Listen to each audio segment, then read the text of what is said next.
So the two of us, we've lived in other cities, other states, and this morning we are talking about what you need to know about moving to a new city when it comes to your money. So many things to think about, and a lot of them are things you wouldn't normally think about until you've gone through it. Our money expert, Bruce Helmer, is with us now. And Bruce, a lot of people, I feel like society is increasingly mobile. People are moving around more.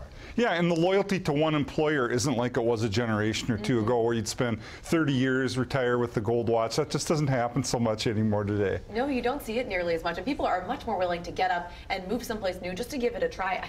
I think some of the things that you've brought up are really, really helpful, because I know that I've moved in the last couple of years, and I did not plan for the tax differences on income when I moved from Utah to Minnesota. Right. We were talking about that off air, and I had a similar experience. Early in my career, I had a job opportunity in an eastern city than I was making at the time, but then when I researched it, I realized the cost of living was even a greater increase, in net. I probably would have been worse off. So you go through all the stress. Moving is stressful anyway, no matter how far you go across country to the East Coast for a net no positive. I turned down the job. When it's taxes, what are the taxes we should think about? Well, there's income taxes, and some states have income taxes and taxed at higher levels. But again, we're talking off air, and you made a great point, Jason. You can't just look at the income taxes. You look at property taxes and other taxes unique to each state. And the idea that I'm going to go to another state and save taxes, usually it's not as significant as you think. Even our clients that retire and go to Florida, I always tell them,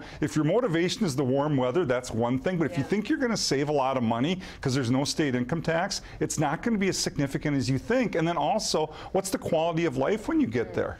Yeah. You mentioned the cost of living differences, and I think that we have a pretty good shot here in Minnesota. Minneapolis actually not too bad compared to a lot of bigger cities, but if you're looking to make a move to like a Chicago or a New York, I mean, huge differences there. Yeah, and again, you have to look at everything, and you think about all the things. You think about, you're friends with your neighbors, and now you got to make new friends or meet new neighbors, and you think of all these stressful things, new banking relationship, new financial advisor or whatever.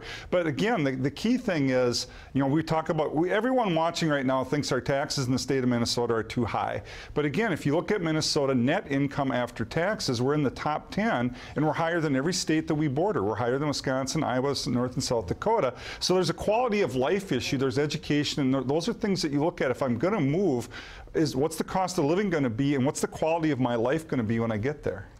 When you look at being a current homeowner, there are a lot of different things you need to think about too. Again, we talk about stress. Now I've got to sell a home, buy another home. What if my home right away? Can I make the purchase of my new home contingent on selling my first one? Am I going to have double mortgages for a while if my company doesn't pay for my move? A lot of stuff to think about. A lot of it financial, but a lot of it just emotional. Yeah, good. Good to have someone to talk it through with. Absolutely. Thanks, Bruce. Thank you. Appreciate it. You can see Bruce right here on Mid-Morning each Tuesday and get more financial advice on his show. WCCO Radio. Tune in Sunday mornings from 8:30 to 9:30. You can also call in with financial questions. Just leave a message. Bruce might answer it on his show.